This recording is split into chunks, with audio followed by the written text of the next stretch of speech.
Hi, Stephen King here, and I'm going to read to you from a novel that's coming out in September. It's called Holly, and it's about Holly Gibney.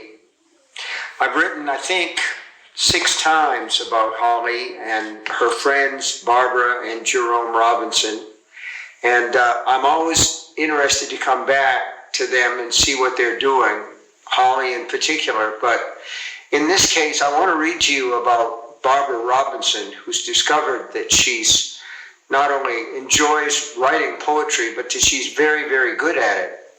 In fact, she's so good that she's been shortlisted for something called the Penley Prize, which is a big poetry prize. Comes with a gift for the winner of $25,000, and you get the book published. The only fly in the ointment for Barbara is that she has to write an essay about what poetry means to her or what her poetry is about, and she doesn't seem to have any good ideas for that essay. So she's struggling with it, and that's what I want to read. While Holly is smoking in the parking lot of the Sugar Heights Boutique shopping mart, Barbara Robinson is staring uselessly into space. She shut off all the notifications on her computer and phone, allowing only calls from her parents and Jerome to ring through. Those little red check me out circles by the text and mail icons are too tempting. The Penley Prize essay, a requirement for the 5 finalists, has to be in the mail by the end of the month, and that's only 4 days away.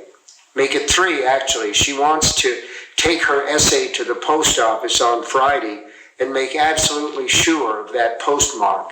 Being eliminated because of a technicality after all this would be crazy making. So she bends to the work.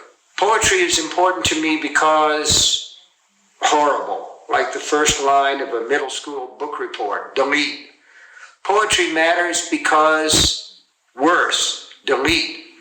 My reason for delete, delete, delete.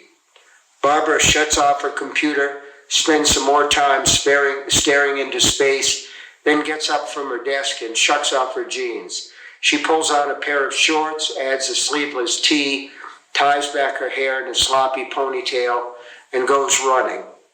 It's too hot to run. The temperature's got to be topping 90, but it's all she can think of to do. She circles the block, and it's a long one. By the time she gets back to the house where she will live with her parents only until she starts college and begins another life, she's sweating and gasping for breath. Nevertheless, she goes around the block again. Mrs. Caltrop, who's watering her flowers under an enormous sun hat, looks at her like she's crazy. Probably she is.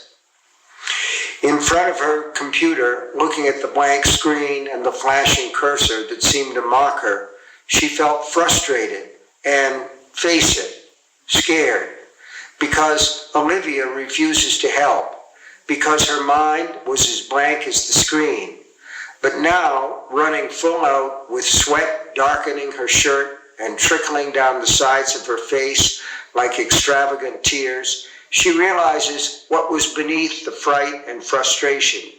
She's angry. She feels fucking toyed with, made to jump through hoops like a circus dog.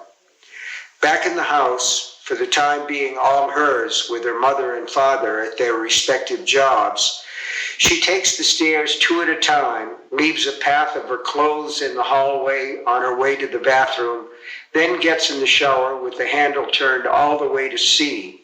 She lets out a scream and clutches herself. She sticks her throbbing face in the cold spray and screams again. It feels good to scream, as she learned on that day 2 months ago when she did it with Marie Duchamp. So she does it a 3rd time.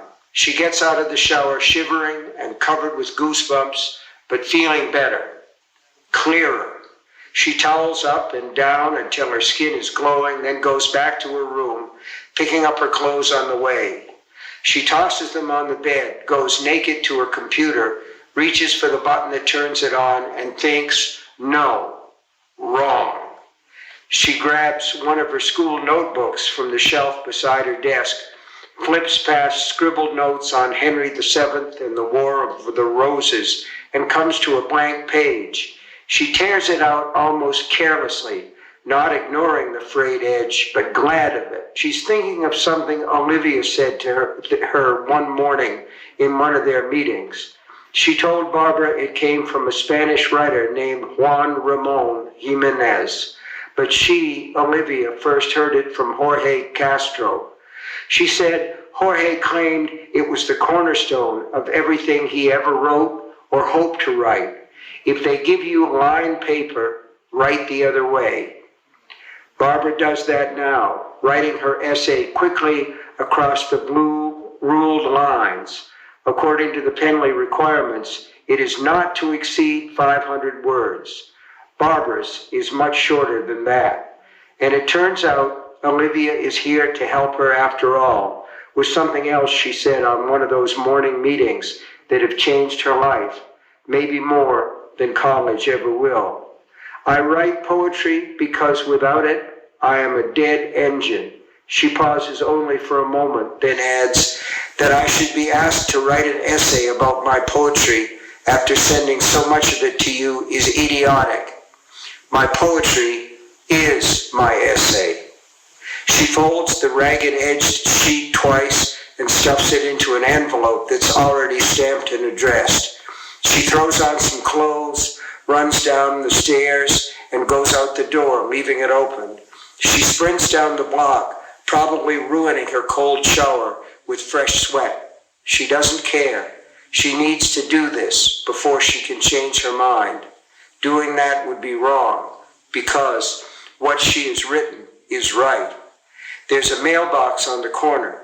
She drops the envelope inside, then bends over, grasping her knees and breathing hard. I don't care if I win or lose. I don't care. I don't care. She may regret what she wrote later, but not now.